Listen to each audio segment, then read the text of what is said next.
नमस्कार दोस्तों, स्वागत है आपका स्टडी फॉर सिविल सर्विसेज में। वीडियो को पूरा देखिए। कोई भी आपका फीडबैक है, कोई सजेशन है, तुरंत वीडियो में कमेंट करके जरूर बताइए। अच्छा लगे तो वीडियो लाइक जरूर कर लीजिए और ऐसे वीडियो लगातार फ्री में पाने के लिए चैनल को तुरंत सब्सक्राइब कर लीजिए और बेल आइकन को जरूर टैप कर लीजिए ताकि आगे भी सारे वीडियो आपको मिलते रहे। यूट्यूब में फॉलो करते हैं तो प्लीज ये वाला फ्री टेलीग्राम चैनल जरूर ज्वाइन कर लीजिएगा। सारे नोटिफिकेशन, सारे अपडेट यहीं पे आते हैं, ध्यान रखिएगा। स्टडी फॉर सिविल सर्विसेज का कोई भी पेड ग्रुप अगर आपको ज्वाइन करना है तो सिर्फ 856480969606097523864455 यही नंबर है हमारे, सिर्फ जहां पे कॉल या व्हाट्सएप कर सकते हैं। इंस्टाग्राम पे हमारा पेज जरूर फॉलो कर लीजिएगा, स्टडी फॉर सिविल .सर्विसेज है। ट्विटर पे हमको जरूर फॉलो कर लीजिएगा, @स्टडी फॉर सिविल्स है। Greetings everyone. इस सीरीज में हम लोग UPPSC mains answer writing practice कर रहे हैं और ये इस सीरीज का हमारा सेकंड लेक्चर है। तो चलिए हम आज के क्वेश्चंस को शुरू करते हैं। हमारा पहला क्वेश्चन जो है वो है पेपर नंबर 1 से और क्वेश्चन है, discuss the causes of the widening gender gap in India, also suggest measures to reduce gender inequality in India. Bharat में जेंडर गैप बढ़ने के कारणों की चर्चा कीजिए, साथ ही भारत में लैंगिक असमानता को कम करने के उपाय भी सुझाएं।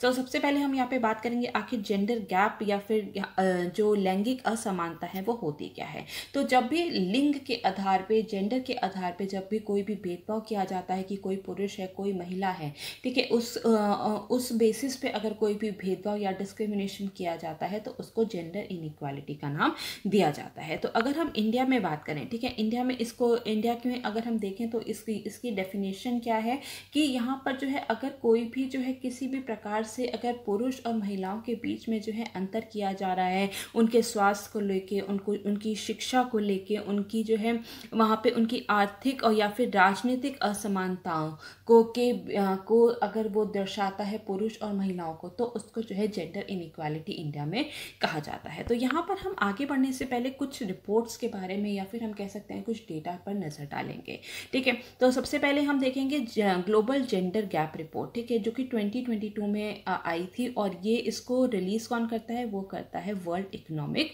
फोरम, ठीक है।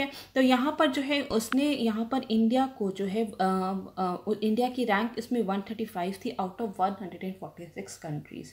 तो हम यहाँ पर देख सकते हैं कि इंडिया में जो है यहाँ पे पूरे विश्व के अगर हम कंपैरिजन करें तो इंडिया में जो लैंगिक असमानता है या फिर जेंडर इनइक्वालिटी जो है वो बहुत ही ज़्यादा है। और यही अगर हम इंडिया की रैंक 2021 में बात करें तो वो 140 थी आउट ऑफ 156 कंट्रीज, ठीक है। इसके बाद अगर हम यूनिसेफ की एक रिपोर्ट देखें तो वहाँ पे यहाँ पे इंडिया में बोला गया है कि केवल 33% ही इंटरनेट यूज़र्स जो हैं वो महिलाएं हैं, ठीक है। तो महिलाओं के पास जो है बहुत ज़्यादा जो है रिसोर्सेज नहीं है, उनका इंटरनेट तक एक्सेस भी बहुत कम है। केवल 33% महिलाएं ही ऐसी हैं जो कि इंटरनेट को यूज़ कर रही हैं इंडिया में। इसी के बाद अगर हम पॉलिटिकल पार्टिसिपेशन की बात करें तो यहाँ पे इंडिया में जो है पॉलिटिकल पार्टिसिपेशन जो है वो भी बहुत ही ज़्यादा कम है महिलाओं का। और यहाँ पे अगर हम ऑल ओवर इंडिया की बात करें, ठीक है, अगर कि जो इंडिया में जो है महिलाओं का राजनीतिक सशक्तिकरण में इंडिया में जो है इंडिया की रैंक कितनी है, वो है 48, ठीक है। तो यहाँ पे पॉलिटिकल पार्टिसिपेशन जो है वुमेन का वो बहुत ही ज़्यादा कम है। पॉलिटिक्स के पूरे पॉलिटिकल सिनेरियो में महिलाओं का जो रिप्रेजेंटेशन है वो बहुत ही ज़्यादा कम है और केवल 10.5%, ठीक है। अक्टूबर 2021 की अगर हम रिपोर्ट देखें तो जो टोटल मेंबर ऑफ पार्लियामेंट है उसमें महिलाओं का रिप्रेजेंटेशन कितना है, वो केवल 10.5% ही है।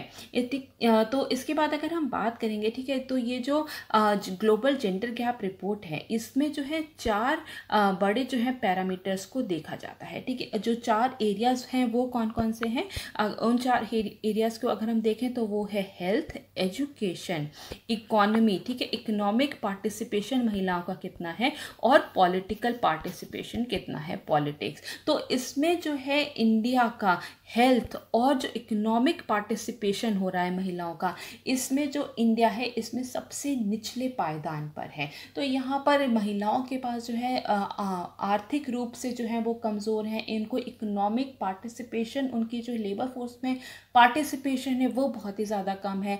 महिलाओं की हेल्थ पर ध्यान नहीं दिया जाता। तो यहाँ पर जैसे कि हम जानते हैं कि इंडिया में मैटरनल मोर्टेलिटी रेट बहुत हाई है, इंडिया में एनेमिक जो औरतें हैं वो उनकी जो जनसंख्या है वो भी बहुत ज़्यादा हाई है। तो उनकी हेल्थ पे भी बहुत ज़्यादा जो है बहुत ही कम ध्यान दिया जाता है। इसके साथ साथ अगर हम देखें तो इकोनॉमिक पार्टिसिपेशन की अगर हम बात करें, ठीक है, इकोनॉमिक पार्टिसिपेशन की अगर हम बात करें तो यहाँ पर टोटल लेबर फोर्स पार्टिसिपेशन में 2017-18 में महिलाओं की हिस्सेदारी कितनी थी? केवल 23.3% थी। और 2018 में ये बढ़ के बहुत ही मिनिमल सी बढ़ी थी, 26.9% हो गई थी।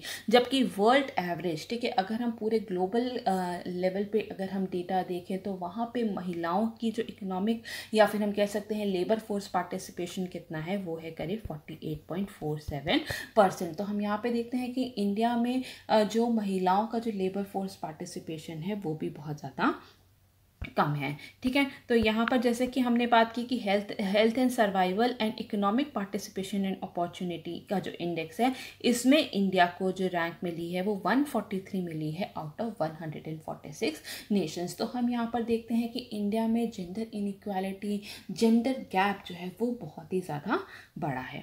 तो अब हम यहाँ पर देखेंगे कि आखिर इसके कौन कौन से कॉजेज़ हैं, इसके क्या क्या कारण हैं जिसके वजह से इंडिया में जो है यहाँ पर जो लैंगिक असमानता जो है वो बहुत ज़्यादा है। तो सबसे पहले हम देखते हैं प्रेफरेंस फॉर मेल चाइल्ड।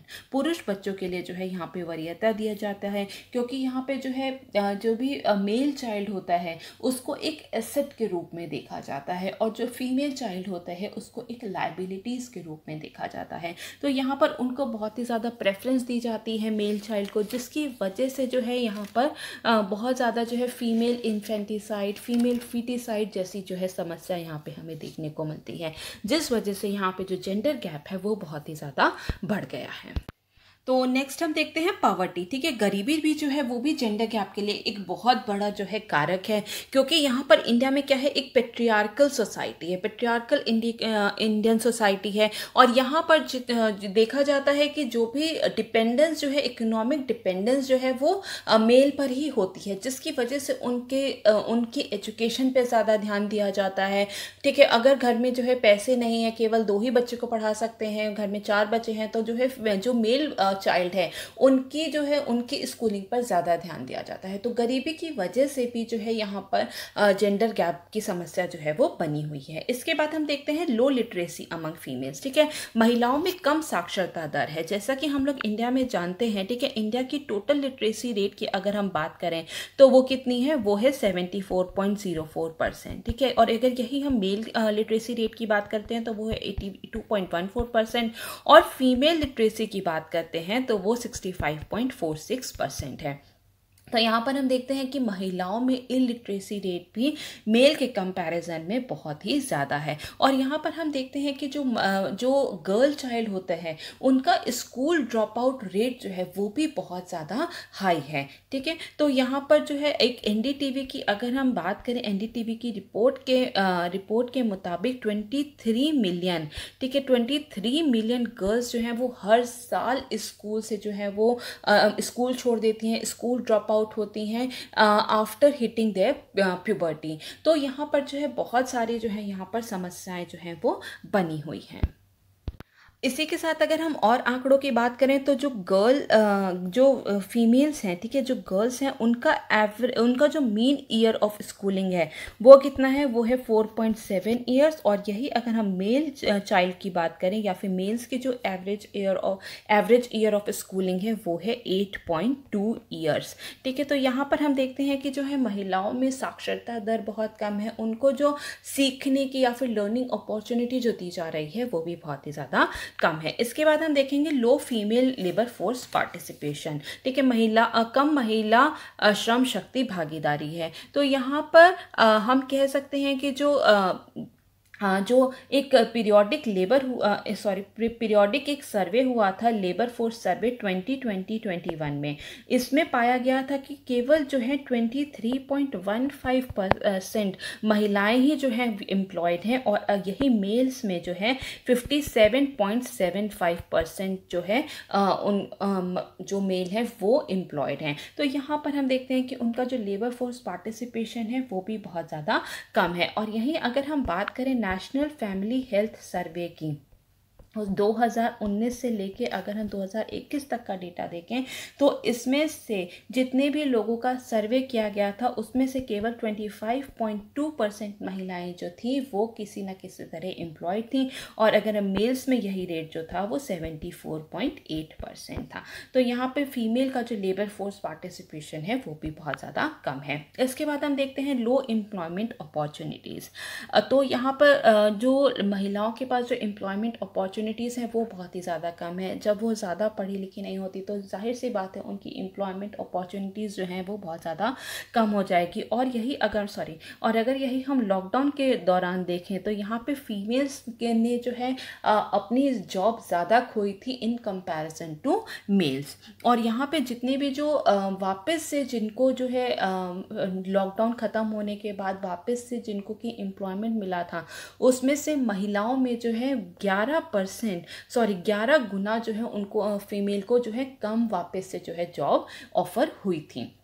तो यहाँ पर हम देखते हैं कि उनका एम्प्लॉयमेंट अपॉर्चुनिटीज़ भी जो है वो बहुत ज़्यादा कम है। इसके बाद हम देखेंगे जॉब लॉस। ठीक है, महिलाओं में जॉब लॉस भी बहुत ज़्यादा हुआ था, और वर्ल्ड बैंक की रिपोर्ट के हिसाब से 2010 से लेके वर्ष 2020 तक, ठीक है, इंडिया में जो है वर्किंग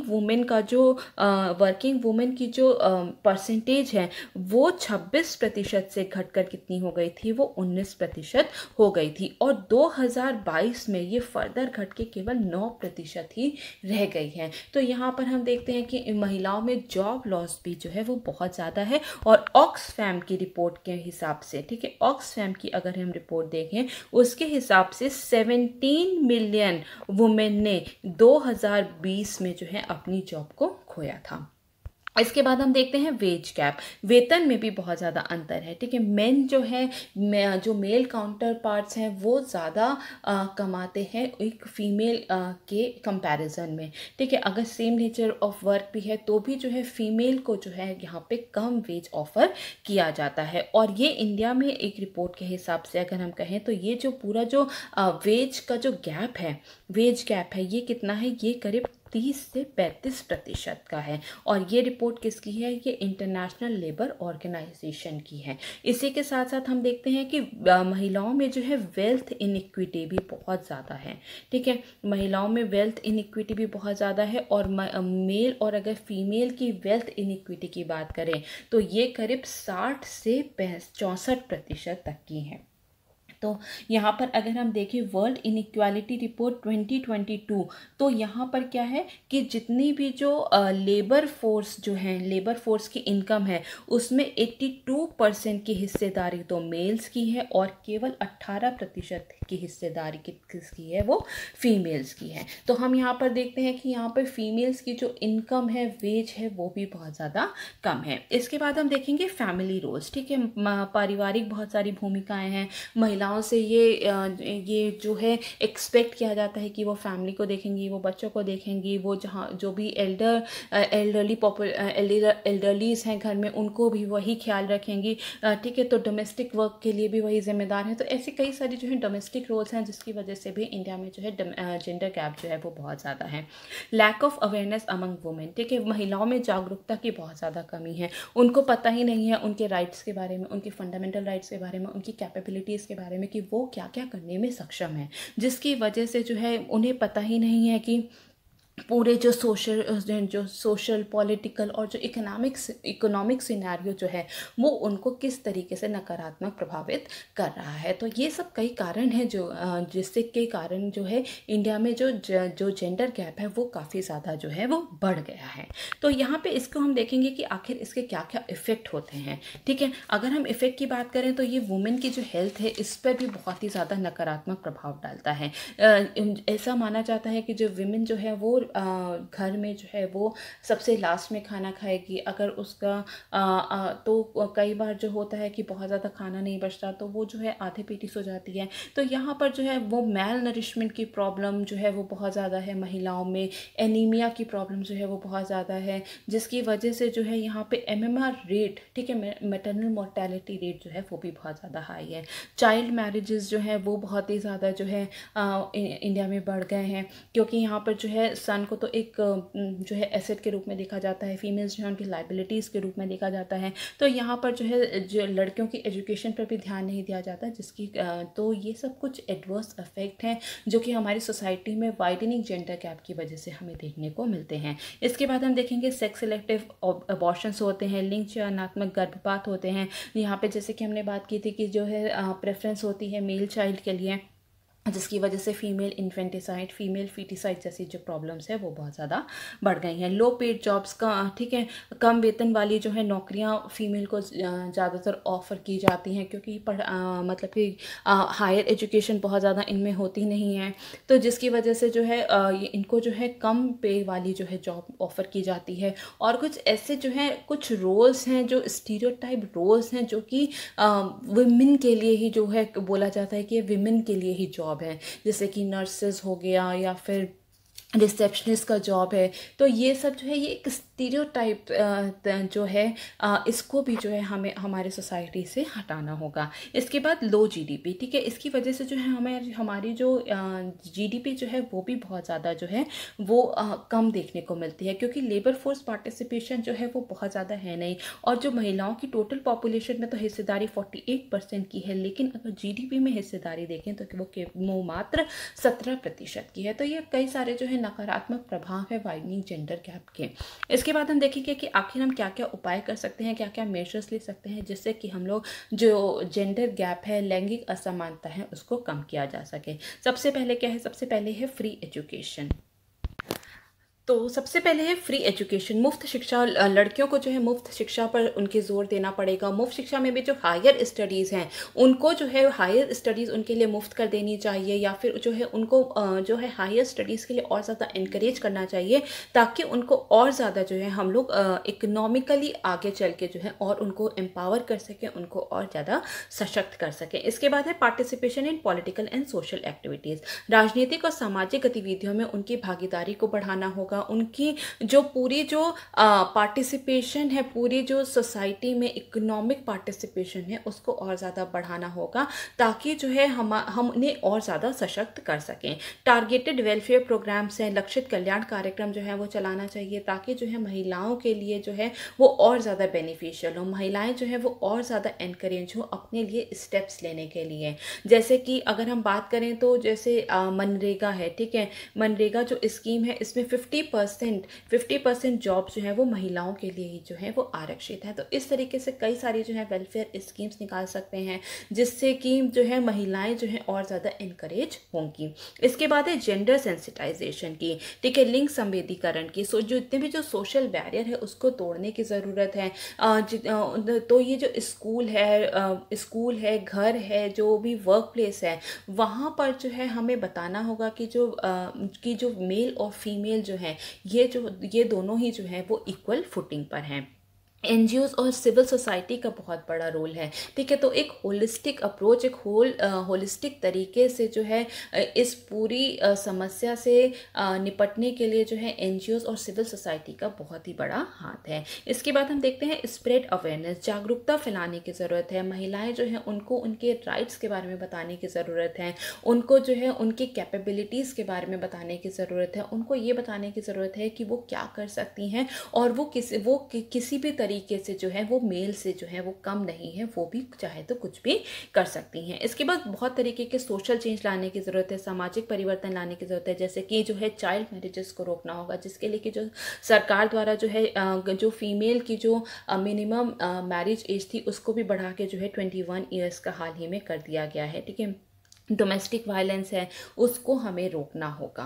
इसके बाद है बहुत सारी जो है गवर्नमेंट की स्कीम्स हैं जो कि लड़कियों की पढ़ाई, लड़कियों को आगे बढ़ने के लिए बहुत ज़्यादा इनकरेज करती हैं, जैसे कि बेटी बचाओ बेटी पढ़ाओ इस योजना है, ठीक है, सुकन्या समृद्धि योजना है।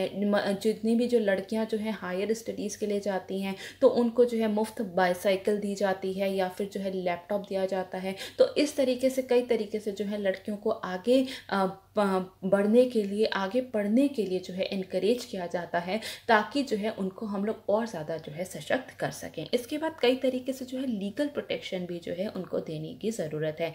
जैसे कि हमारे जो कॉन्स्टिट्यूशन में बहुत तरीके के जो है यहाँ पे प्रोटेक्शन दी गई है। जैसे कि आर्टिकल 15 में कहा गया है कि किसी भी प्रकार का जो है लिंग के आधार पर कोई भी भेदभाव नहीं किया जाएगा। डायरेक्टिव प्रिंसिपल्स में कहा गया है कि equal pay for equal work, ठीक है। तो इस तरीके बहुत सारे जो है कॉन्स्टिट्यूशनल सेफगार्ड्स दिए गए हैं। इसी के साथ साथ बहुत तरीके की जो है लीगल प्रोटेक्शन भी दी गई है। बहुत तरीके के जो है यहाँ पे लॉज पास किए गए हैं, जैसे कि सती प्रिवेंशन एक्ट है, डाउरी प्रोहिबिशन एक्ट है, स्पेशल मैरिज एक्ट है। तो ये सब जो है महिलाओं के हित में जो है काफ़ी सारे उनको लीगल प्रोटेक्शन दी गई है। तो ऑन ए होल हम कह सकते हैं कि जो महिलाएं हैं उनको और ज़्यादा सशक्त करने की ज़रूरत है, ताकि जो है उनका इकोनॉमिक पार्टिसिपेशन जो है हम उसको और बढ़ा सकें। तो हमारे जो आर्थिक विकास के लिए और सामाजिक विकास के लिए ज़रूरी है कि हम लोग जेंडर जो गैप है उसको हम लोग कम करें, ठीक है।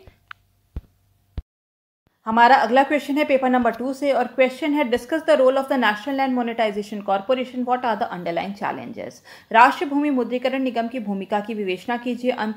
इसमें अंतर्निहित चुनौतियों पर भी हम यहाँ पे प्रकाश डालेंगे। तो सबसे पहले हम समझेंगे कि आखिर नेशनल लैंड मोनेटाइजेशन कॉर्पोरेशन या फिर राष्ट्रीय भूमि मुद्रीकरण निगम होता क्या है। तो जब बजट 2021-22 पेश किया जा रहा था, तब हमारे फाइनेंस मिनिस्टर ने, ठीक है, एक स्पेशल पर्पस व्हीकल की स्थापना की बात की थी, जिसका की कार्य क्या होगा, जितनी भी जो गवर्नमेंट सरकारी परिसंपत्तियां हैं या फिर जितनी ऐसी सभी पीएसयूज, पब्लिक सेक्टर एंटरप्राइजेज, जिसमें कि सरकार का हिस्सा 51% से अधिक है, ठीक है, उनको जो है उनको मोनेटाइज करने के लिए एक स्पेशल पर्पस व्हीकल को स्थापना करने की बात की गई थी, ठीक है। और अगस्त 2021 में जो है नेशनल मोनेटाइजेशन पाइपलाइन की जो है शुरुआत की गई थी, और हाल ही में मार्च 2022 में, ठीक है, हाल ही में मार्च 2022 में नेशनल लैंड मोनेटाइजेशन कॉर्पोरेशन की स्थापना को मंजूरी दे दी गई है। तो यहाँ पर हम समझेंगे कि आखिर ये पूरा निगम या फिर हम कॉर्पोरेशन ये है क्या। तो जैसे कि हमने बात की, ये एक स्पेशल पर्पस व्हीकल है, ये एक विशेष प्रयोजन व्हीकल है, जिसका की कार्य क्या है, जितनी भी जो सरकारी परिसंपत्ति है उसको मोनेटाइज करने का कार्य है, ठीक है। और ये जो है ये पूरी तरीके से केंद्र सरकार के स्वामित्व में होगी, और इसके जो है ये जो है फाइनेंस मिनिस्ट्री के अधिकार क्षेत्र में ही काम करेगी। इसकी इनिशियल अगर हम ऑथराइज शेयर कैपिटल की बात करें तो वो कितनी है, वो 5000 करोड़ की है, और पेड अप कैपिटल कितनी है, वो 150 करोड़ की है। तो यहाँ पर अब हम उसके रोल को समझ लेंगे। रोल को समझने से पहले हम देखेंगे कि इस पूरे जो नेशनल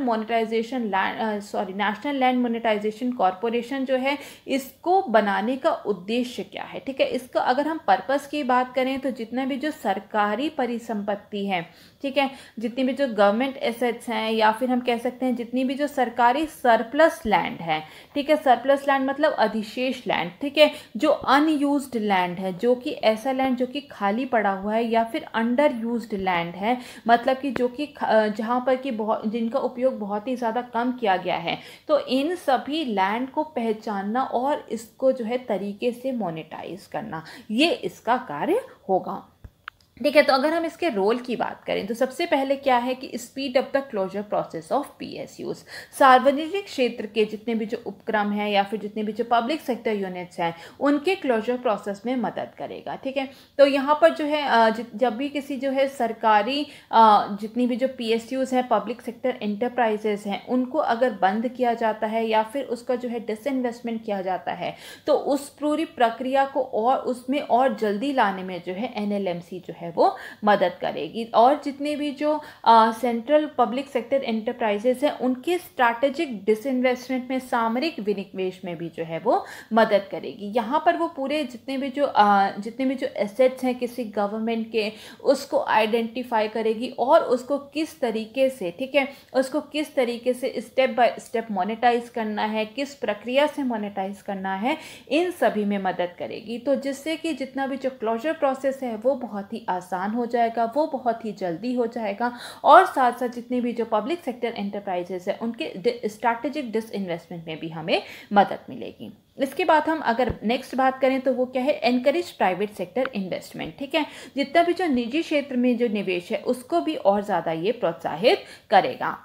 ठीक है, यहाँ पर जब भी इंडिया में कोई भी अगर इंफ्रास्ट्रक्चर को डेवलप करना है, ठीक है, तो ये अकेले, ठीक है, अकेले अगर सरकार द्वारा किया जाता है तो यहाँ पर बहुत सारा जो है बहुत सारे जो है यहाँ पे सरकार के पास इसके निर्माण के बहुत ज़्यादा जो है रिसोर्सेज नहीं है, जिसके लिए ज़रूरी की है कि हम लोग जितने भी जो प्राइवेट सेक्टर है उनके इन्वेस्टमेंट को और ज़्यादा अट्रैक्ट करें। ठीक है, तो हमें जो है नए नए रिसोर्सेज, नए नए सोर्सेस ऑफ इन्वेस्टमेंट को जो है यहाँ पे हमें खोजने की ज़रूरत है। तो अगर यहाँ पर अगर हम जो यहाँ पर अगर हम जितने भी जो निजी क्षेत्र के जो है निजी क्षेत्र से अगर हम लोग पैसा या फिर इन्वेस्टमेंट को अट्रैक्ट करते हैं तो और ज़्यादा हमें जो है बुनियादी ढांचे को जो है के निर्माण में और ज़्यादा हमें मदद मिलेगी। ठीक है, तो यहाँ पर जो है क्योंकि जो है इंफ्रास्ट्रक्चर डेवलपमेंट में क्या होता है, बहुत ज़्यादा जो है यहाँ पर जो है रिस्क बहुत ज़्यादा हाई होता है। तो यहाँ पर कोई भी जो है जितने भी जो प्राइवेट इन्वेस्टर्स हैं वो पैसा लगाने में बहुत ही ज़्यादा कतराते हैं। तो यहाँ पे अगर हम लोग सरकार जो है अगर उन लोग को कई सारे जो हैं उनके साथ मिलकर काम करे तो यहाँ पर जो है जो हम लोग जो प्राइवेट सेक्टर से भी इन्वेस्टमेंट को और ज़्यादा जो है अट्रैक्ट किया जा सकता है। तो यहाँ पे शुरुआती दौर में जो है प्राइवेट और जो पब्लिक है उन दोनों की पार्टनरशिप से जो है बुनियादी ढांचे को इस्टेब्लिश किया जा सकता है और उसके बाद जितना भी उसका मैनेजमेंट जो है वो प्राइवेट सेक्टर को दिया जा सकता है। तो इस तरीके से जो है हम लोग प्राइवेट सेक्टर के इन्वेस्टमेंट को, ठीक है, इंफ्रास्ट्रक्चर डेवलपमेंट में और ज़्यादा जो है यहाँ पर अट्रैक्ट कर सकते हैं कि जितना भी जो सरप्लस लैंड पड़ा हुआ है, अनयूज्ड लैंड पड़ा हुआ है, वहाँ पर हम लोग प्राइवेट सेक्टर को जो है उनके जो है उनको इन्वेस्ट करने के लिए जो है और ज़्यादा अट्रैक्ट कर रहे हैं, ताकि उनको हम लोग बोलते हैं कि बाद में हम लोग जो है मैनेजमेंट आपको दे देंगे ताकि आपका भी जो है रेवेन्यू जनरेशन हो सके। तो इस तरीके से हम लोग जो है प्राइवेट प्लेयर्स को और ज़्यादा अट्रैक्ट कर सकते हैं इंफ्रास्ट्रक्चर डेवलपमेंट में। Excuse me. इसके बाद हम देखें तो ये एक सलाहकार निकाय की तरह एडवाइजरी बॉडी के रूप में कार्य करेगी। ठीक है, तो यहाँ पर जितने भी जो गवर्नमेंट सेक्टर के जो सरप्लस लैंड है, ठीक है, सरप्लस लैंड है मतलब कि अधिशेष भूमि जो है या फिर जो उसके जो सरप्लस नॉन कोर एसेट्स हैं, ठीक है, उसको आइडेंटिफाई करने में बहुत ही ज़्यादा मदद मिलेगी और उसको किस तरीके से पेशेवर तरीके से, किस तरीके से एफिशिएंट मैनर से उसको मोनेटाइज करना है, उसमें जो है ये एक अपने जो है पूरी सलाह देगी सरकार को। ठीक है, तो ये एक एडवाइजरी बॉडी के रूप में भी कार्य करेगी। इसके बाद हम लोग देखते हैं जनरेट रिवेन्यूज। ठीक है, रिवेन्यू जनरेशन का काम करेगी, राजस्व उत्पन्न करेगा। जब भी किसी जो है सरकारी ज़मीन के या फिर सरकारी जितनी भी जो पब्लिक सेक्टर इंटरप्राइजेस हैं उनको अगर मोनेटाइज करेंगे तो उससे क्या होगा, उससे रिवेन्यू बहुत ज़्यादा जनरेट होगा, जिससे कि क्या होगा, हमारे जो देश है उसके और जो है इंफ्रास्ट्रक्चर डेवलपमेंट पे कार्य हो सकेगा।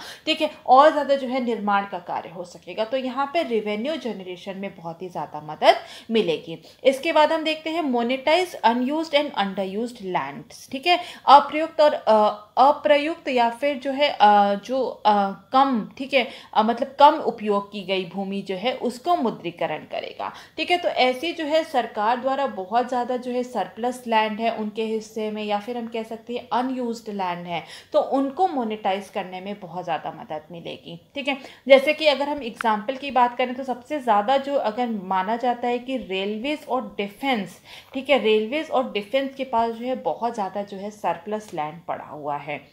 अगर हम रेलवेज़ की बात करें, ठीक है, अगर हम रेलवेज़ की बात करें तो उनके टोटल लैंड जो है वो कितना है, 4.78 लाख हेक्टेयर है उनके पास, जिसमें से कि उनका ऑपरेशन कितने पे हो रहा है, 4.27 लाख हेक्टेयर पे हो रहा है। ठीक है, इसके बाद जो है यहाँ पर अगर हम वेकेंट लैंड की बात करें तो वो कितना है, 0.51 लाख हेक्टेयर, मतलब कि 1.25 लाख एकड़ ठीक है, लाख एकड़ लैंड जो है इनका खाली पड़ा हुआ है। तो इसको अगर हम लोग मोनेटाइज करते हैं या फिर यहाँ पर अगर हम और कोई जो है यहाँ पर अगर हम इंडस्ट्री या फिर जो है कोई भी फैक्ट्री को लगाते हैं तो उससे जो है यहाँ पर कई तरीके के जो है यहाँ पे प्रोडक्टिव कार्य हो सकते हैं। इसी तरीके से अगर हम डिफेंस क्षेत्र की बात करें, ठीक है, तो यहाँ पर इनके पास टोटल अगर लैंड एरिया की बात करें तो 7.95 लाख एकड़ है, ठीक है, लाख एकड़ है, जिसमें से कि 62 कैंट जो इंडिया में है कैंटोनमेंट एरिया है उसमें 1.6 लाख एकड़ पे ही जो है यहाँ पे जो है उनके यूज़ के में आई है, ठीक है। बाकी जितना भी जो है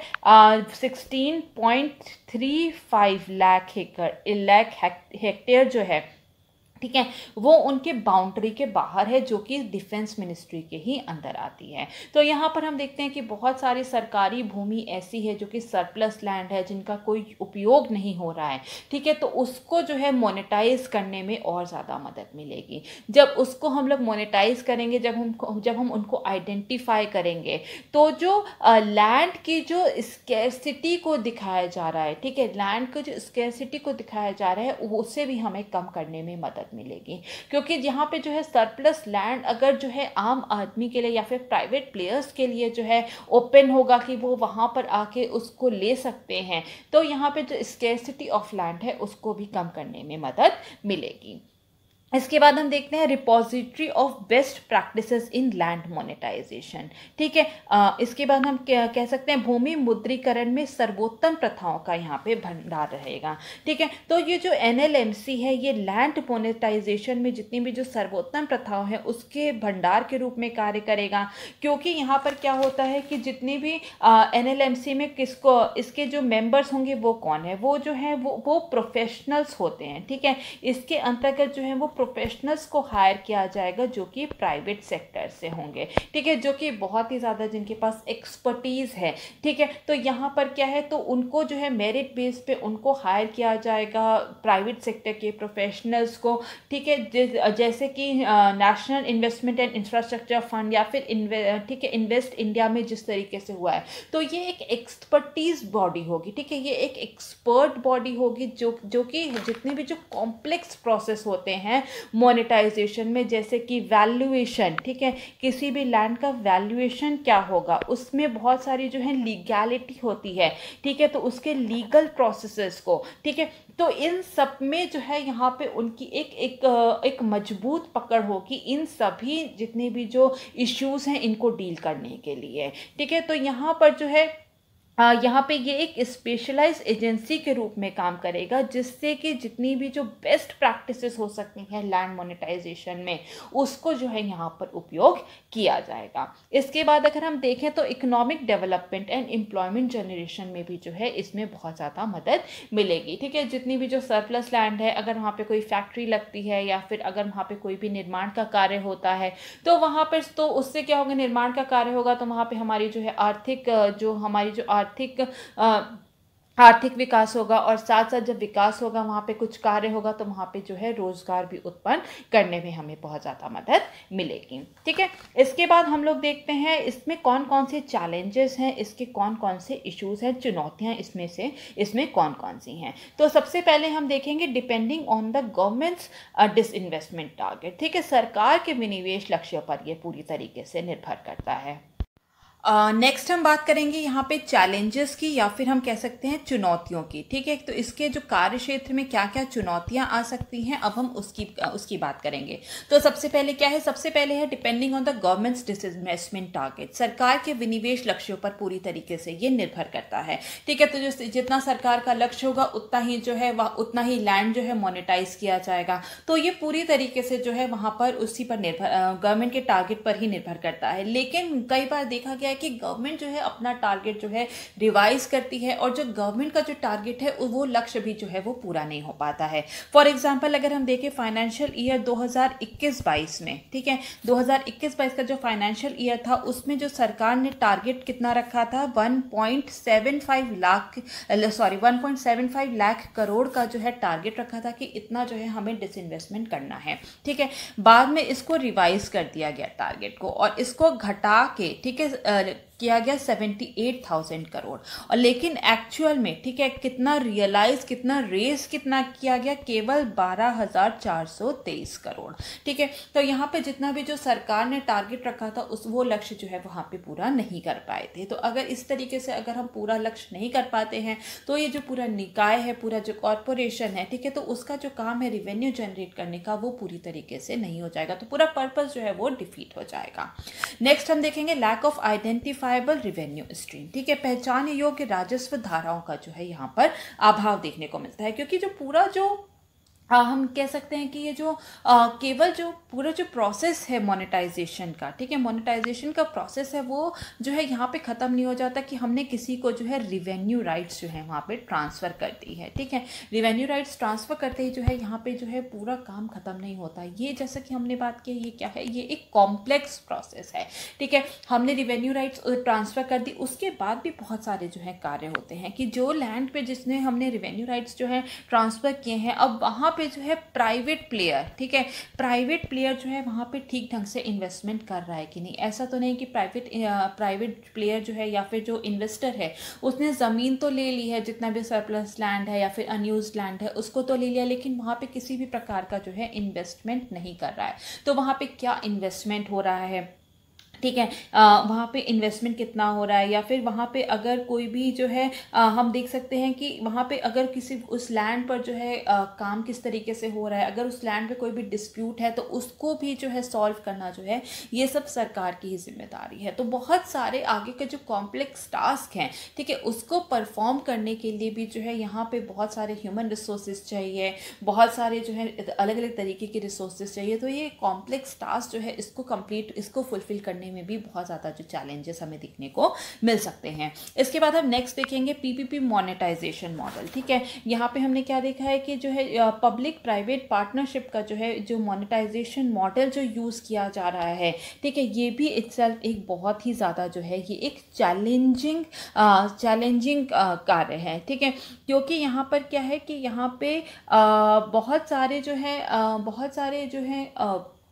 कई सारे जो है सरकार द्वारा जो है ऐसे कदम उठाए गए हैं, ऐसे जो है मोनेटाइजेशन या फिर डिसइन्वेस्टमेंट के कदम उठाए गए हैं जिसमें कि कोई जो प्राइवेट प्लेयर्स हैं वो बहुत ज़्यादा जो है वहाँ पे जो है उनका जो प्राइवेट प्लेयर्स का जो पार्टिसिपेशन है बहुत ज़्यादा जो है इनकरेजिंग नहीं दिखा है। फॉर एग्जांपल 2020 में, ठीक है, वर्ष 2020 में जब रेलवेज, ठीक है, जो सेंटर द्वारा, जो केंद्र सरकार द्वारा जो पब्लिक प्राइवेट पार्टनरशिप मॉडल जो रेलवे में स्टार्ट किया गया था, ठीक है, उसमें जो प्राइवेट प्लेयर्स की जो पूरी भूमिका थी वो बहुत ही ज़्यादा एनकरेजिंग नहीं थी। ठीक है, तो इसमें क्या देखा गया था वर्ष 2020 में, वहाँ पे क्या था कि टोटल 150 ट्रेन्स, ठीक है, 150 ट्रेन्स के लिए जो है वहाँ पे प्राइवेट प्लेयर्स को जो है ऑपरेट करने के लिए जो है इन्वाइट किया गया था, जिसमें से 9 क्लस्टर्स की ट्रेन ऐसी थी जिसमें कि कोई भी बिडर नहीं था। ठीक है, कोई भी प्राइवेट प्लेयर का बिडर नहीं था, जिसमें से 3 क्लस्टर ऐसे थे केवल उसमें 2 ही बिडर्स थे,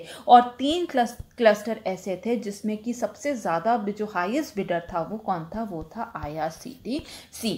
तो यहाँ पर हम देखते हैं कि यहाँ पर जो प्राइवेट प्लेयर्स हैं उनका जो इंटरेस्ट है वो बहुत ज़्यादा इनकरेजिंग नहीं है। ठीक है, तो यहाँ पर हम देखते हैं कि जिसकी वजह से, ठीक है, यहाँ पे प्राइवेट प्लेयर्स जो हैं वो बहुत ज़्यादा कम है, बहुत ही कम प्राइवेट प्लेयर्स जो हैं जो बहुत बड़े बड़े हैं प्राइवेट इन्वेस्टमेंट या फिर जो इंडस्ट्रियलिस्ट हैं, केवल उन्हीं ने ही जो है यहाँ पर कई मॉडल में जो है यहाँ पे इंटरेस्ट शो किया था, जिसकी वजह से आगे चलकर, ठीक है, अगर फ्यू बिडर्स होंगे, कम बिडर्स होंगे, तो जिससे आगे चल के जो है हमें जो है यहाँ पे अपनी इकोनॉमी में जो है कॉम्पिटिशन, प्रतिस्पर्धा की कमी भी देखने को मिल सकती है, क्योंकि यहाँ पे बिडर्स जो हैं वो 2 ही 3 हैं, वही सारे लैंड्स को ले लेंगे और फिर वही वहाँ पे जो है सब कुछ जो है निर्माण करेंगे, उसको सेटअप करेंगे, उसको मैनेज करेंगे।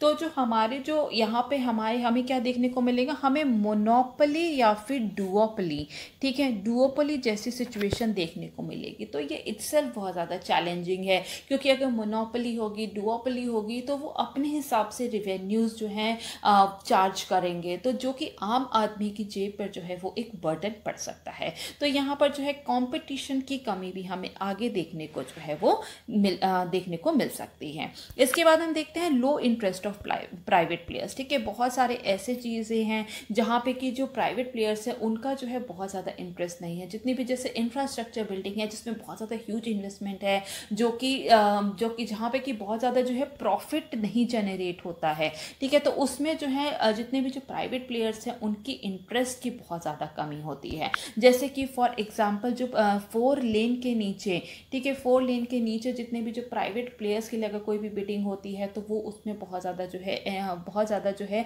अच्छा प्रदर्शन देखने को नहीं मिला है प्राइवेट प्लेयर्स का। इसी तरह जो है हम कह सकते हैं कि जैसे कि जो रिमोट एरियाज़ में अगर कहीं पे भी इंफ्रास्ट्रक्चर डेवलप करना है, या फिर रिमोट एरियाज़ की जो ट्रेन्स है जहाँ पर कि बहुत ज़्यादा जो रेवेन्यू जनरेट नहीं होता है, ठीक है, तो वहाँ पे जो प्राइवेट प्लेयर्स हैं उनको एनकरेज करना जो है ये खुद से एक बहुत बड़ा चैलेंजिंग टास्क है। इसके बाद हम देखते हैं रेगुलेटेड टैरिफ्स। ठीक है, विनियमित टैरिफ। कई बार जो है जो सरकार द्वारा जो है वहाँ पे अगर कोई भी इंफ्रास्ट्रक्चर डेवलप किया गया है प्राइवेट प्लेयर के द्वारा, पर उसके बाद भी सरकार द्वारा जो वहाँ का जो टैरिफ्स होते हैं, ठीक है, उसको जो है रेगुलेट किया जाता है, तो जो कि प्राइवेट प्लेयर्स के लिए बहुत अच्छा नहीं होता। फॉर एग्जांपल जैसे कि पावर सेक्टर, ठीक है, अगर हम बिजली उत्पादन में देखें, ठीक है, तो जो पावर जितनी भी जो हम लोग बिजली यूज़ करते हैं तो उसके टैरिफ्स भी जो है वो बहुत हद तक जो है वो सरकार द्वारा जो है रेगुलेट किया जाता है। इसके बाद हम देखते हैं वोलेटाइल मार्केट। ठीक है, अस्थिर बाजार की वजह से भी जो है डिसइन्वेस्टमेंट टारगेट पे बहुत ही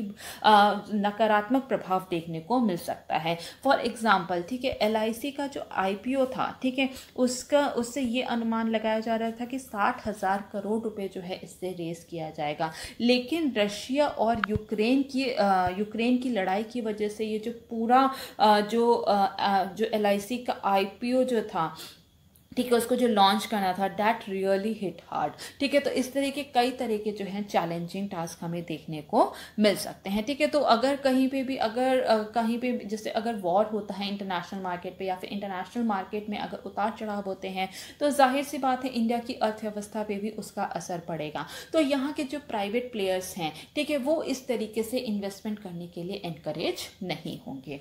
तो इसमें हम लोग क्या कर सकते हैं? ठीक है, आगे का रास्ता क्या है, आगे की राह क्या है? ठीक है, अगर हम वे फॉरवर्ड की बात करें तो सबसे पहले जो है ट्रांसपेरेंसी होनी पूरे प्रोसेस में बहुत ही ज़्यादा ज़रूरी है, ताकि जितनी भी जो एसेट की जो वैल्यू है, ठीक है, जाके सरकार को जो एसेट की ठीक वैल्यू जो है मिल सके। ठीक है, तो वैल्यू रियलाइजेशन के लिए पूरा जो प्रोसेस है उसको ट्रांसपेरेंट होना बहुत ही ज़्यादा ज़रूरी है। इसके बाद हम देखते हैं एक हाई पावर्ड कमेटी जो है, ठीक है, उसका गठन करना चाहिए, जैसा कि जो हमारा जो 15वां वित्त आयोग था उसके द्वारा जो है सिफारिश की गई थी। तो कोई भी इंफ्रास्ट्रक्चर एक्सटेंशन प्लान जब होता है तो वो किस पे डिपेंड करता है, उसकी परफॉर्मेंस जो है उसके स्टेक होल्डर्स पे जो है, वहाँ पे स्टेक होल्डर्स कैसी भूमिका निभा रहे हैं उसी पर निर्भर करता है। स्टेक होल्डर्स कौन होते हैं? जैसे कि स्टेट गवर्नमेंट हो गया, सेंट्रल गवर्नमेंट हो गया, या फिर जितने भी PSUs हैं, प्राइवेट प्लेयर्स हैं,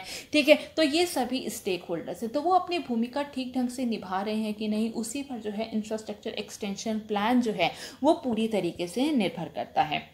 तो इसी के लिए, ठीक है, इसी के लिए जो है 15th फाइनेंस कमीशन जो है, 15वां वित्त आयोग जो है, उसने एक हाई पावर्ड कमेटी के गठन की सिफारिश की थी, जो कि सेंटर और स्टेट की जितनी भी जो फिस्कल रिस्पॉन्सिबिलिटी है, ठीक है, जितनी भी जो फिस्कल रिस्पॉन्सिबिलिटी है, या फिर हम कह सकते हैं वित्तीय उत्तरदायित्व का जो उनका कानून है उसकी फिर से जांच की जा सके। ठीक है, तो फिस्कल रिस्पॉन्सिबिलिटी की जितने भी जो कानून है, कि जितने भी जो लॉज हैं, उसको वापस से पुनः देखने के लिए जो है 15th फाइनेंस कमीशन ने कहा था कि एक हाई पावर्ड कमेटी होनी चाहिए। इसके साथ साथ एक डिस्प्यूट रिड्रेसल मैकेनिज्म होना चाहिए, ताकि कोई भी जो है फ्यूचर में कोई भी डिस्प्यूट अराइज हो उसको ठीक ढंग से जो है और जल्दी से जो है उसको निवारण किया जा सके।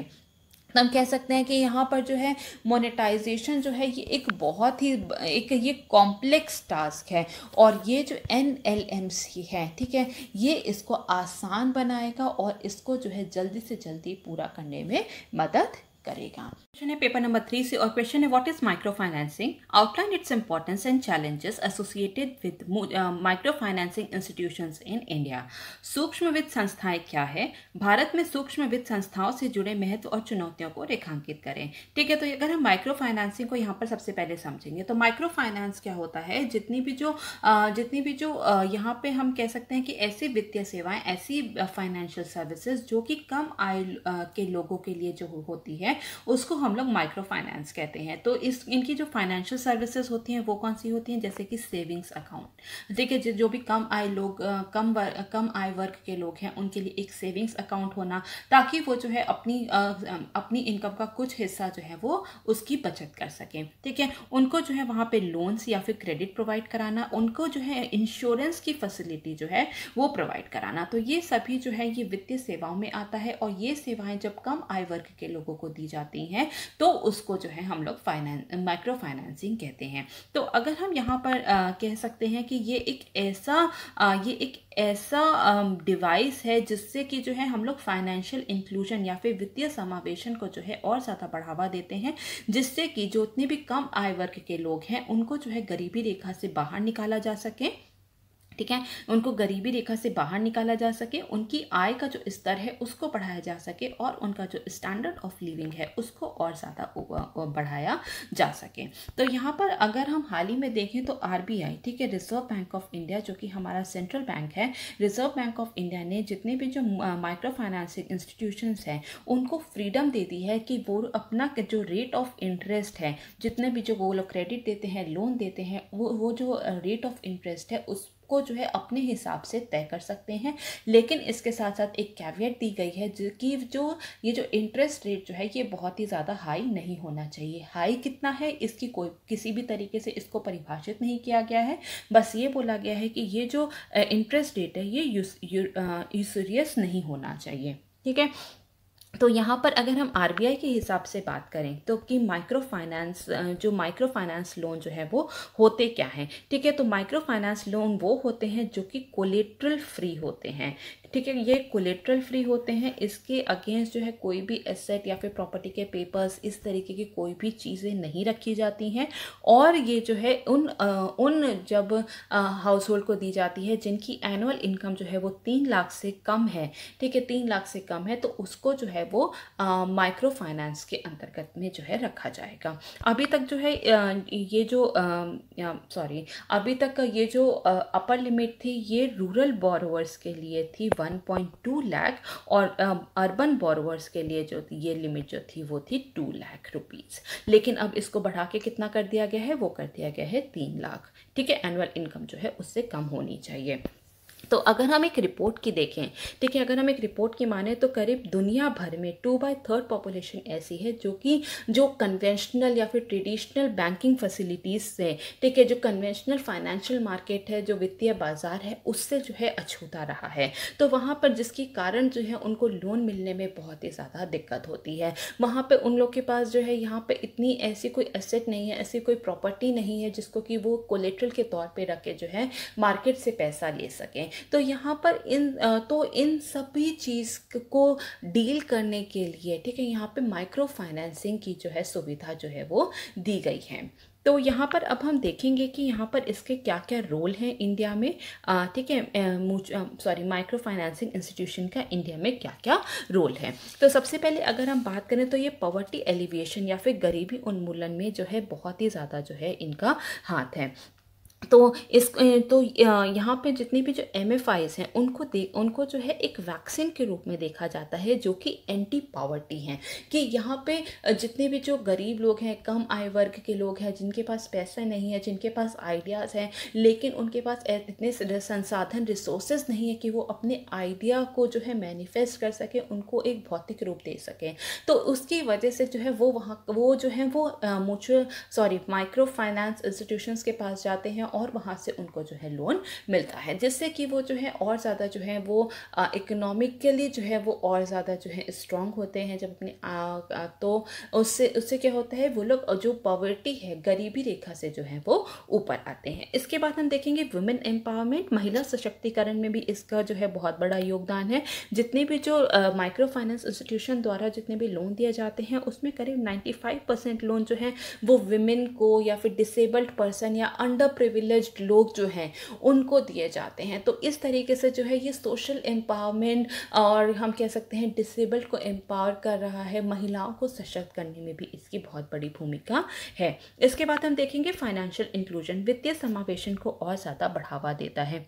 जितने भी जो पुअर लोग हैं, ठीक है, कम आय वर्ग के लोग हैं, जितने भी जो मार्जिनलाइज सेक्शन के जो लोग हैं, जो लोग ऐसे हैं जो हाशिए पर हैं, ठीक है, तो उनको जो है उनको अवेयर कराता है ये कि उनके पास क्या क्या चैनल्स हैं जहाँ से कि वो लोग फंड रेज कर सकते हैं, अपने आइडियाज़ के लिए जो है रिसोर्सेज को जो है वो रेज कर सकते हैं। तो यहाँ पर जो है उनके पास उनको क्या क्या जो है उनके पास फाइनेंशियल इंस्ट्रूमेंट कौन कौन से अवेलेबल हैं और उनको जो है उनमें एक हैबिट को इनकलकेट करने की कोशिश करते हैं। कौन सी हैबिट? सेविंग्स की, ठीक है, सेविंग्स की हैबिट को इनकलकेट करने की कोशिश करते हैं, जिससे कि आगे चल के उनको लोन मिलने में जो है और ज़्यादा जो है वो आसानी हो सके।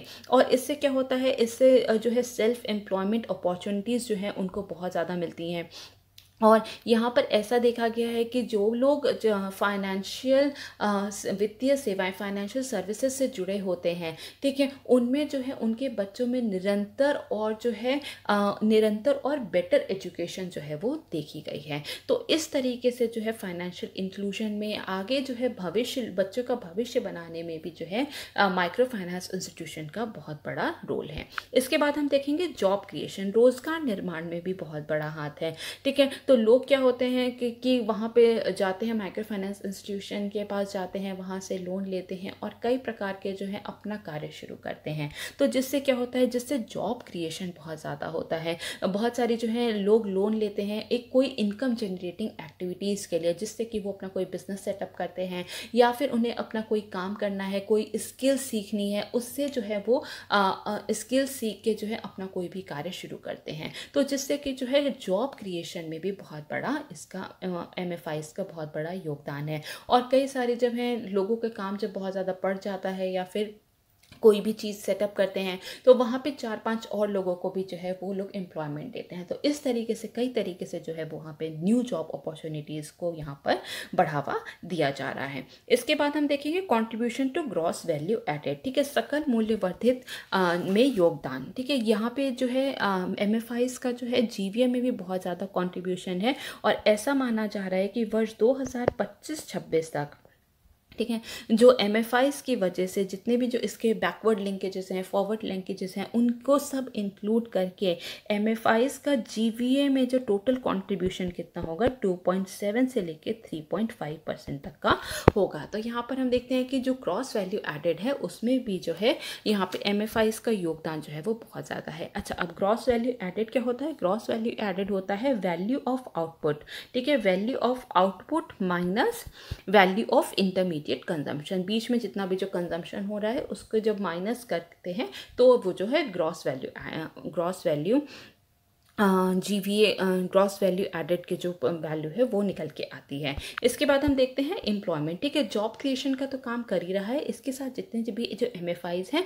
यहाँ इसने बहुत ज़्यादा लोगों को जो है रोज़गार भी दिया है। यहाँ पर अगर हम देखें तो माइक्रो फाइनेंस इंस्टीट्यूशंस जो हैं वो पूरी जो फाइनेंशियल मार्केट है हमारी इंडिया की उसका एक बहुत ही छोटा सा हिस्सा है। लेकिन यहाँ पर अगर हम एम्प्लॉयमेंट के रूप में देखें तो इसने जो है टोटल 1.28 करोड़ लोगों को जो है यहाँ पे एम्प्लॉय किया हुआ है। और अगर हम केवल जो है नॉन बैंकिंग फाइनेंशियल इंस्टीट्यूशन और MFIs माइक्रो फाइनेंस इंस्टीट्यूशन को देखें तो केवल इसी में जो है 38.54, ठीक है, लाख लोग जो है एम्प्लॉयड हैं। तो यहाँ पर जो है एम्प्लॉयमेंट का भी एक बहुत बड़ा स्रोत है।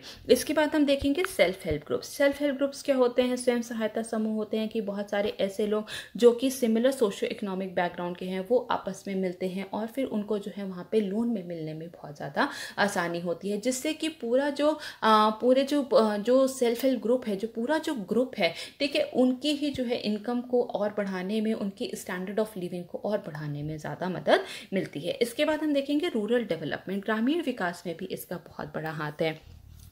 जैसे गांव में गांव में जो है जो छोटे फार्मर्स हैं, मार्जिनल फार्मर्स हैं, या फिर जो लैंडलेस लेबर्स हैं, जिनके पास कोई भी ज़मीन नहीं है, उनको भी यहाँ पर जो है लोन आसानी से मिल जाता है, क्योंकि उनको जो है किसी भी प्रकार का कोलेट्रल नहीं रखना होता, कोलेट्रल फ्री होता है, ठीक है। तो यहाँ पर जो है उनको जो है आसानी से जो है वो मनी वो बैंक से बोरो कर सकते हैं, और जो है अपने जो हम कह सकते हैं कि जो उनके जो रूरल एंटरप्रेन्योरशिप है उसको बहुत ज़्यादा बढ़ावा दिया है, जिससे कि जो ग्रामीण विकास जो है वो बहुत ज़्यादा होता है। इसके बाद हम देखेंगे हेल्प इन अचीविंग SDGs, ठीक है। तो जो जितने भी जो सस्टेनेबल डेवलपमेंट गोल्स हैं उनको भी हासिल करने में बहुत ज़्यादा मदद करेगा। एक रिपोर्ट की माने तो जो UN की, ठीक है, यूनाइटेड नेशन के जो टोटल 17 सस्टेनेबल डेवलपमेंट गोल्स हैं, उसमें जो है 13 को पूरा करने में जो MFIs हैं उनकी बहुत बड़ी भूमिका है। अलग अलग तरीके से जो है यहाँ पर लोग लोन लेते हैं, ठीक है, तो जिससे कि यहाँ पर जो है लोन लेते हैं, लोग सशक्त हो रहे हैं, आगे बढ़ रहे हैं, जिससे कि जो यूनाइटेड नेशन का जो सस्टेनेबल डेवलपमेंट गोल है उसको भी अचीव करने में मदद मिलेगी। इससे न केवल फाइनेंशियल इंक्लूजन को बढ़ावा मिल रहा है, ठीक है, फाइनेंशियल इंक्लूजन को बढ़ावा मिल रहा है, बल्कि अलग अलग तरीके से जो है यहाँ पर हम कह सकते हैं कि अलग अलग तरीके से हम लोग सस्टेनेबल डेवलपमेंट गोल को अचीव कर रहे हैं। जैसे कि विमेन एम्पावरमेंट, ठीक है, जो जेंडर इक्वालिटी है उसकी तरफ हम आगे बढ़ रहे हैं। जैसे कि हमने बात की कि 95% जो लोन होते हैं वो विमेन डिसेबल्ड को ही मिलते हैं, तो इससे हम लोग जेंडर इक्वालिटी की तरफ भी बढ़ रहे हैं, ठीक है। लोगों को एजुकेशन और ज़्यादा मिल रही है। जैसे कि हमने बात की जो लोग फाइनेंशियल इंक्लूजन या फिर वित्तीय सेवाओं से जुड़े हुए हैं, उनके बच्चों में जो है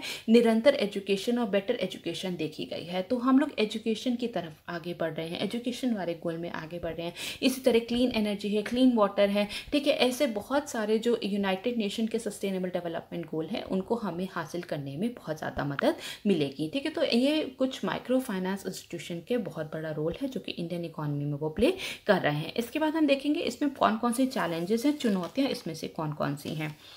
तो अगर हम सबसे पहले बात करें तो नॉन इनकम जनरेटिंग लोन्स, कई बार जो है लोग जो है ऐसी चीज़ों के लिए लोन लेते हैं जो कि बहुत ज़्यादा प्रोडक्टिव नहीं होती, या फिर अनप्रोडक्टिव कार्य के लिए जो है वो लोन लेते हैं, दिखाते किसी और काम के लिए, यूज़ जो है वो पैसा किसी और के लिए हो जाता है, तो जिससे कुछ भी जो है प्रोडक्टिव काम नहीं हो रहा, आर्थिक विकास नहीं हो रहा, इनकम जनरेट नहीं हो रही, कोई भी प्रोडक्टिव कार्य नहीं हो रहा है। और अगर हम RBI की एक रिपोर्ट के हिसाब से अगर हम RBI की एक रिपोर्ट देखें तो 30%, ठीक है, 30% जितना भी लोन दिया जा रहा है MFIs के द्वारा, ठीक है, वो जो उसमें 30% ऐसे लोन होते हैं जो किसी भी प्रकार का जो है इनकम जनरेट नहीं कर रहे हैं, ठीक है। तो यहाँ पे कोई भी प्रोडक्टिव कार्य नहीं हो रहा है। तो हमारे जो आर्थिक है या फिर हम कह सकते हैं हमारी जो अर्थव्यवस्था है उसमें उनकी हिस्सेदारी कुछ नहीं है। इसके बाद हम देखेंगे डेब्ट ट्रैप, ठीक है।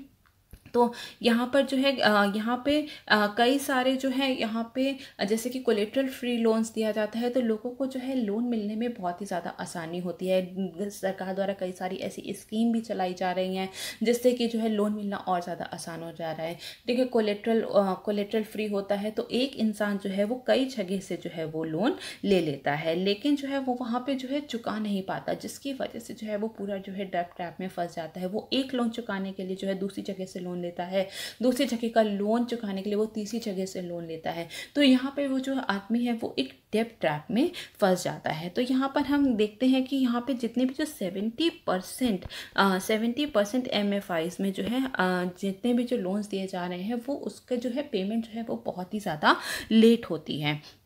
और यहाँ पर जो है इनकी जो रेगुलेटिंग कंडीशंस हैं वो भी बहुत ज़्यादा जो है बहुत ज़्यादा कंडीशंस जो है माइक्रो फाइनेंस इंस्टीट्यूशन में वो बहुत ज़्यादा अच्छी नहीं होती, बहुत ही ज़्यादा वीक होते हैं, जिसकी वजह से लोग जो है कई तरीके से जो है वहाँ पे लोन ले सकते हैं। इसके बाद हम देखेंगे अच्छा जब यहाँ पे डिफ़ॉल्ट पेमेंट्स होता है, लोग जो पेमेंट नहीं कर पाते, तो इससे जो पूरे जो माइक्रो फाइनेंस इंस्टीट्यूशन है उनकी वर्किंग कैपिटल, उनके प्रॉफिट में जो है आगे चल के जो है नकारात्मक प्रभाव देखने को मिलता मिलता है, जिससे कि जो है उनकी ओवरऑल परफॉर्मेंस जो है वो बहुत अच्छी नहीं हो पाती है। इसके बाद हम देखेंगे इफेक्ट ऑफ पैंडेमिक की वजह से भी जो है माइक्रो फाइनेंस इंस्टीट्यूशन पर बहुत ज़्यादा जो है यहाँ पर नकारात्मक प्रभाव देखने को मिला है। जितने भी जो 5 करोड़ माइक्रो फाइनेंस बोरोवर्स हैं उसमें 5% लोग ऐसे हैं, ठीक है, जितने भी जो बोरोवर्स हैं उसमें से 5% बोरोवर्स ऐसे हैं कि जो उन्होंने लोन लिया था, वो जिस भी कार्य के लिए लोन लिया था, अब उससे जो है वो पैसा नहीं निकाल पा रहे। वो अपना जो है वो सर्विस जो है जिस कभी काम के लिए लिया था वो अब या तो उनका कारोबार जो है वो बंद हो गया है,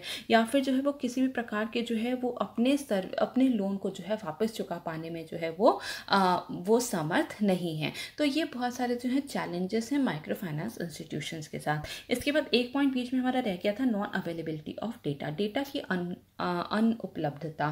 तो यहाँ पर क्या है, जैसा कि हमने कहा था कि पॉवर्टी एलिवेशन में एमएफआईज का बहुत बड़ा हाथ है, लेकिन ऐसा कोई भी डेटा जो है अवेलेबल नहीं है जो कि ये प्रूव कर सके जो एमएफआईज की वजह से जो है हमें गरीबी रेखा में जो है कमी देखने को मिल रही है। इसके बाद हम देखेंगे प्रॉफिट ओरिएंटेड एमएफआईज। बहुत सारे ऐसे माइक्रो फाइनेंस इंस्टीट्यूशंस हैं जो कि प्रॉफिट के लिए काम करते हैं, तो वो एक जो है उनका एक बायस्ड नज़रिया होता है, वो कुछ ही कार्य के लिए जो है इन लोगों को लोन देते हैं। इसके बाद हम देखते हैं हाई ऑपरेटिंग कॉस्ट, ठीक है, उच्च परिचालन लागत, ठीक है। तो यहाँ पे जो वॉल्यूम ऑफ ट्रांजैक्शन जो होता है वो तो बहुत ज़्यादा कम होता है, लेकिन जो ऑपरेटिंग कॉस्ट की जो जितने भी जो फिक्स्ड कॉस्ट होती है वो तो उतनी ही रहेगी, लेकिन जो ट्रांजैक्शन का वॉल्यूम जो है वो बहुत ज़्यादा कम हो रहा है, जिसकी वजह से इनकी जो ऑपरेटिंग कॉस्ट है वो बहुत ही ज़्यादा हाई हो रही है।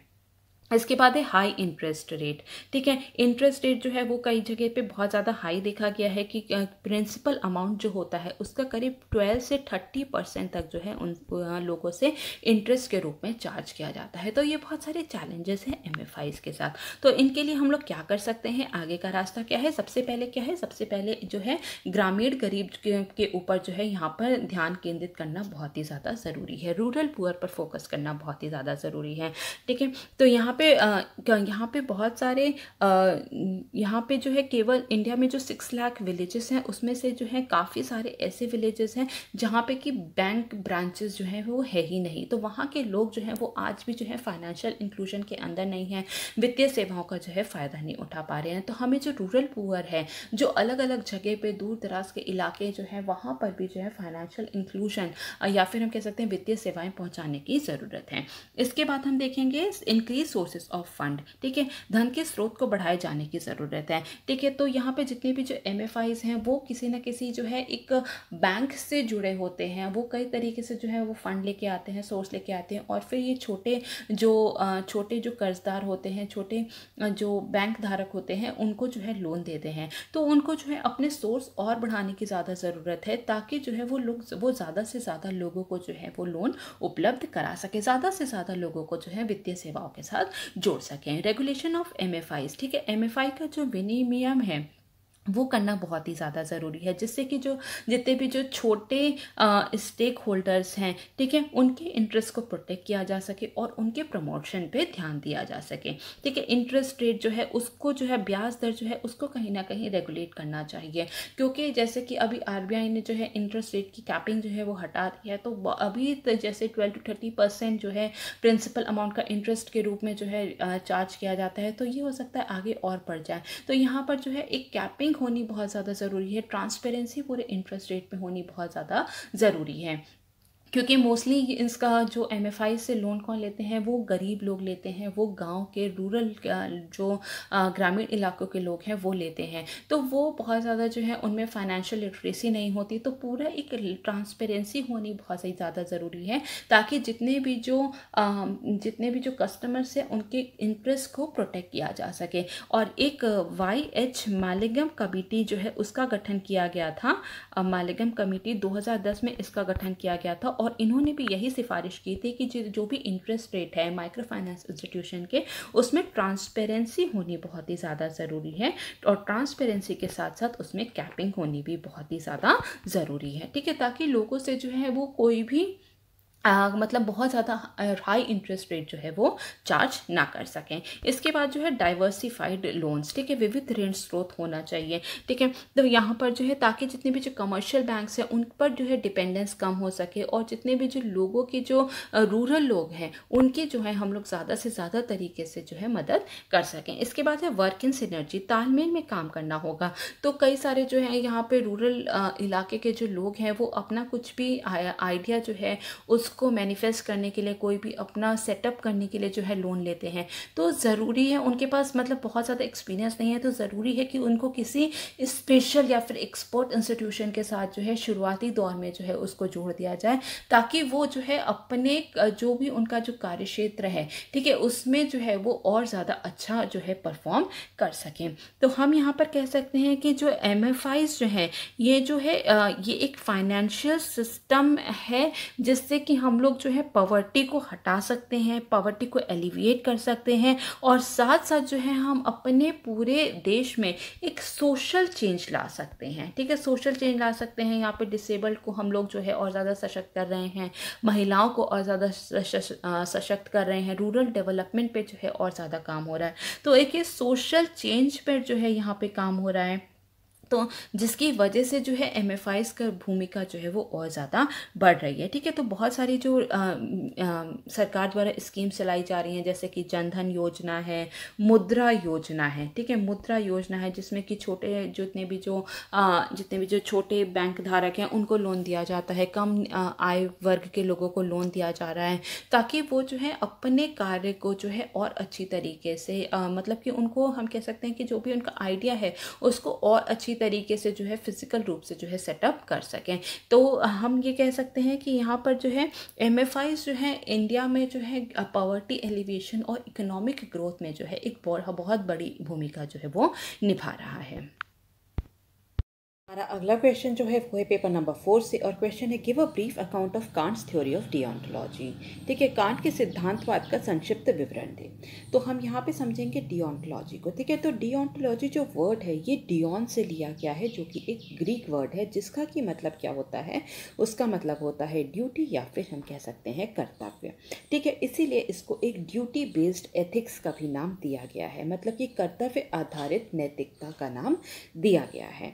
तो यहाँ पर क्या होता है, जब भी कोई कार्य किया जाता है तो वो सही है या गलत है, ठीक है, तो वो कैसे जज किया जाता है, उसके पीछे का मोटिव देखा जाता है, ठीक है, कि जो भी एक्शन ले रहा है व्यक्ति उसकी इंटेंशन क्या है। ये रिजल्ट का बहुत ज़्यादा रेलेवेंस नहीं देता है, ठीक है। The consequences of action have no relevance, ठीक है, जो उसका रिजल्ट क्या है, उसका कॉन्सिक्वेंसेज क्या है, उसका ज़्यादा महत्व नहीं देते। उसमें हम जो भी व्यक्ति एक्ट परफॉर्म कर रहा है उसकी इंटेंशन क्या है, उसकी मोटिव क्या है, अगर वो सही है, ठीक है, तो रिजल्ट कुछ भी हो, ठीक है, तो उसका जो कॉन्सिक्वेंसेस हैं उसको जो है हम क्रिटिसाइज नहीं कर सकते। अगर उसके इंटेंशन या फिर उसने गुड फेथ में काम किया है तो हम उसके कॉन्सिक्वेंसेस को क्वेश्चन नहीं कर सकते हैं, ठीक है। तो यहाँ पे कुछ सेट ऑफ रूल्स हैं जो कि यूनिवर्सल हैं, जो कि सार्वभौमिक हैं, और वो कोई भी सिचुएशन हो, ठीक है, कोई भी सिचुएशन हो वो हर सिचुएशन में ट्रू ही रहेंगे, ठीक है। हर सिचुएशन में जो है उसको वो अप्लाई होगी, कोई भी ऐसी जो है एक्सेप्शनल सिचुएशन नहीं होगी, कंडीशन नहीं होगी जहाँ पर कि हम उस रूल को अप्लाई ना कर सकें। फॉर एग्जाम्पल, ठीक है, जैसे ऑनेस्टी, ठीक है, हमें हमेशा ही ऑनेस्ट रहना चाहिए, honesty is the best policy, ठीक है। हमें चोरी नहीं करनी चाहिए, डू नॉट स्टील, झूठ नहीं बोलना चाहिए, डू नॉट लाई, ठीक है। तो ये कुछ यूनिवर्सल ट्रूथ हैं और इसी पर ही रह के हमें कोई भी कर्तव्य अपना करना चाहिए, कोई भी अपनी ड्यूटी जो है वो करनी चाहिए, ठीक है। तो यहाँ पर हम बात कर रहे हैं कि ये इंटेंशन और मोटिव पर ज़्यादा फोकस करता है, कॉन्सिक्वेंसेस को उतना ज़्यादा रेलेवेंस ये नहीं देता है, और ये जितने भी एक्शंस होते हैं ये मॉरल और यूनिवर्सल लॉ को ध्यान में रख के ही किए जाते हैं, ठीक है। तो और ये जो लॉज होते हैं ये हर सिचुएशन में ट्रू होते हैं, जैसे कि do not steel, do not lie, झूठ नहीं बोलना है, चोरी नहीं करना है, हमेशा हमें सत्य बोलना है, ईमानदार रहना है। तो ये कुछ यूनिवर्सल लॉज हैं। ठीक है। तो यहाँ पे कोई भी एक्शन वो राइट है या फिर रॉन्ग है, वो हम जो है जो देखते हैं कि इंसान अपना जो कर्तव्य है वो कर रहा था, वो अपने जो इंटेंशन क्या है उसकी, ठीक है, अपने इंटेंशन को क्लियर रख के कर रहा था, ठीक है, उसकी अपनी अच्छी इंटेंशन के साथ अगर कोई कार्य कर रहा था तो वो उसके एक्शंस को सही ही माना जाता है। ठीक है। तो यहाँ पर जो है, यहाँ पर देखा जाता है कि वॉट पीपल डू, ठीक है, वॉट पीपल डू, और रिजल्ट उसका उतने मायने नहीं रखता है। ठीक है। तो यहाँ पर क्या है कि सबसे पहला वो क्या कहता है कि हमेशा हमें सही काम करना चाहिए, डू द राइट थिंग। ठीक है। हमें सही काम क्यों करना चाहिए? क्योंकि ये सही है, इसलिए हमें सही काम करना चाहिए। हमें गलत काम नहीं करना चाहिए। क्यों गलत काम नहीं करना चाहिए? क्योंकि ये काम गलत है। ठीक है।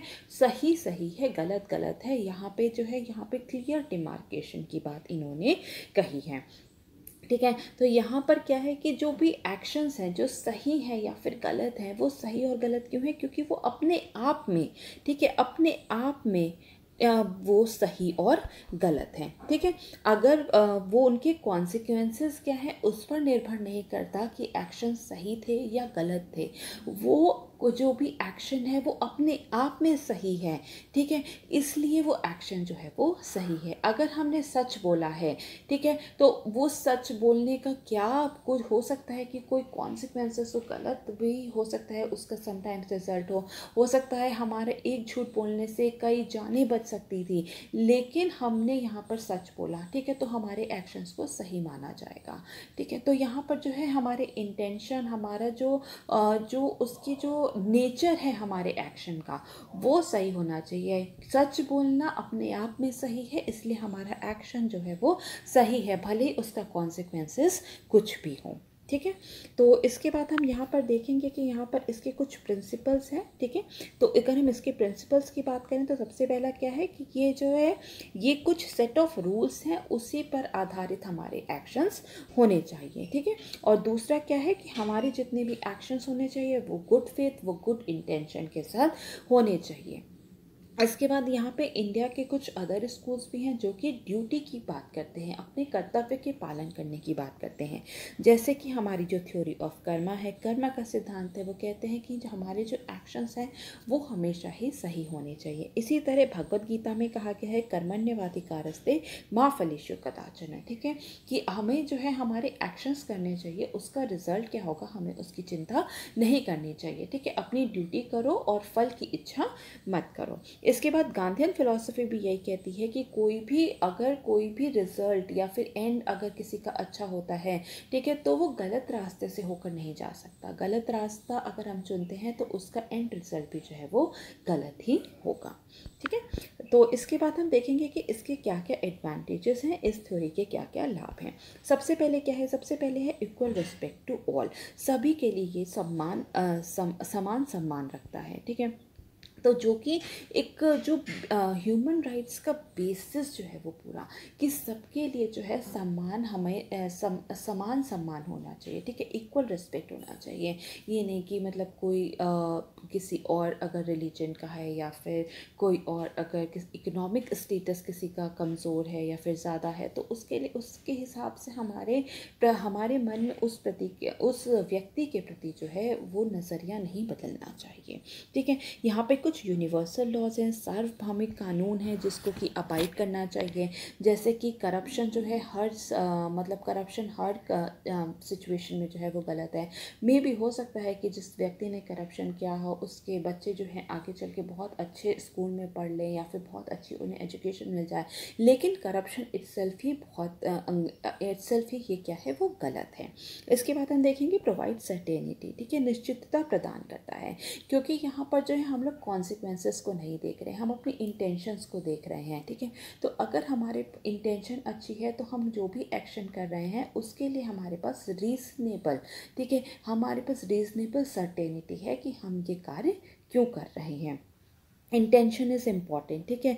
इरादा इसमें बहुत ज़्यादा महत्वपूर्ण होता है। जैसे कि हमने बात की कि कोई भी एक्शन अगर हम गुड फेथ गुड इंटेंशन के साथ करें तो रिजल्ट कुछ भी हो वो उसके लिए जो है क्रिटिसाइज किसी को नहीं किया जा सकता है। नेक्स्ट इज ड्यूटी बाउंड, कर्तव्यवाद, लोगों को जो है कर्तव्य करने के लिए जो है बाध्य करता है कि आपको अपना एक्शन जो है पूरे अच्छे फेथ के साथ करना चाहिए, ठीक है। इसके बाद हम इसके कुछ क्रिटिसिज्म्स को देखेंगे। सबसे पहला क्या है, सबसे पहले है अगेंस्ट यूटिलिटेरियनिज्म, उपयोगितावाद के ये जो है खिलाफ है। क्योंकि कई बार होता है कि हमें झूठ बोलना पड़ता है, झूठ बोलकर हो सकता है हम किसी की जान बचा रहे हों, पर यहाँ पर क्या है कि झूठ नहीं बोलना है। तो यहाँ पे जो यूनिवर्सल लॉज जो हैं वो कई बार जो है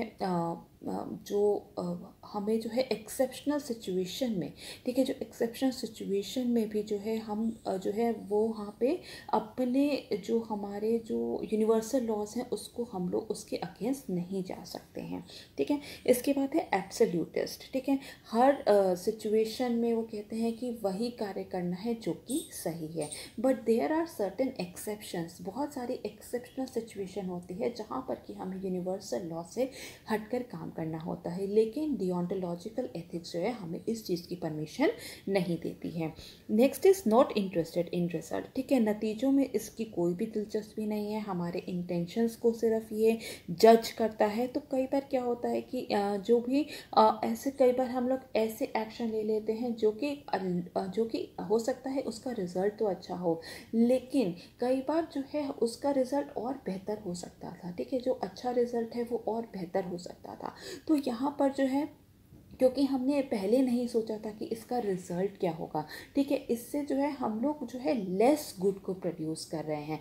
गुड तो हो रहा है, अच्छा तो हो रहा है, लेकिन हो सकता है वो लेस गुड हो, हम उससे और ज़्यादा बेहतर कर सकते हो, ठीक है। अनएक्सेप्टेबल टू मैनी, कई लोगों के लिए जो है ये अस्वीकार्य होता है। क्योंकि कई लोगों का मानना होता है कि कुछ ऐसी एक्सेप्शनल सिचुएशंस होती हैं जहाँ पर कि लोगों को झूठ बोलना पड़ सकता है। हो सकता है किसी की एक झूठ बोलने से कई जाने बच जाएं, ठीक है। तो ये जब भी हम कोई एक्शन लेते हैं तो हो सकता है कि वो बहुत सारे लोगों के लिए अस्वीकार्य हो। तो अब हम यहाँ पे देखेंगे कि आखिर इसका एडमिनिस्ट्रेशन या फिर प्रशासन में क्या इसका महत्व हो सकता है। सबसे पहले क्या है, सबसे पहले है ऑब्जेक्टिविटी। जितने भी जो सिविल सर्वेंट्स हैं उनको निष्पक्ष होकर जो है यहाँ पे सारे डिसीजन लेने के लिए कहता है। तो यहाँ पर हर किसी को जो है यहाँ पे जैसे कि हमने बात की कि इक्वल रिस्पेक्ट, ठीक है, इक्वल रिस्पेक्ट है, लोगों जो भी डिसीजन लिया जा रहा है निष्पक्ष होकर लिया जा रहा है। इसके बाद क्या है, ए पर्सनस इंटेंशन इज़ इम्पॉर्टेंट। जितने भी सिविल सर्वेंट्स हैं उनकी इंटेंशन बहुत ही ज़्यादा मायने रखती है कि जो वो वही कार्य करें जो कि मैक्सिमम नंबर ऑफ पीपल के हित में हो, ठीक है। इसके बाद है यूनिवर्सल लॉ, सार्वभौमिक रूल्स हैं कि करप्शन नहीं करना है, ईमानदार रहना है। तो ये सब सिविल सर्वेंट्स के लिए बहुत ही ज़्यादा ज़रूरी है। प्रोमिसेस कीप करने, वादे निभाने के लिए उनको बोलता है क्योंकि दैट इज़ व्हाट उनकी वो ड्यूटी है, ठीक है। तो ये हमें उस कर्तव्य को करने के लिए मजबूर करता है, ठीक है। करप्शन को रिड्यूस करता है, कॉन्फ्लिक्ट ऑफ इंटरेस्ट को, ठीक है, उससे बचाता है हमें कि हमारे पास वहाँ पे सर्टेन सेट ऑफ रूल्स हैं और हमें उसी को पालन करना है। जब भी कोई भी ऐसी सिचुएशन आए जहाँ पर कि जो है कॉन्फ्लिक्ट हो रहा हो तो हम देखेंगे कि क्या सही है, ठीक है, यूनिवर्सल ट्रुथ क्या है, यूनिवर्सल लॉ क्या है, इस सिचुएशन में किस तरीके से कार्य करना चाहिए, ठीक है। तो हमें जो है जो ऐसी सिचुएशन जहाँ पे कि कॉन्फ्लिक्ट ऑफ इंटरेस्ट हो सकता है वहाँ पे भी हमें बचाता है। और ये सिविल सर्वेंट्स को जो है ड्यूटी परफॉर्म करने के लिए कहता है, ठीक है, कि आपको अपना कर्तव्य जो है वो निभाना है, ठीक है। तो उनको एनकरेज करता है कि वो अपनी सारी जितनी भी ड्यूटीज़ हैं उनको डिलीजेंटली परफॉर्म करें, ठीक है। तो ये है हमारा deontological ethics. So that is all for now. Thank you so very much.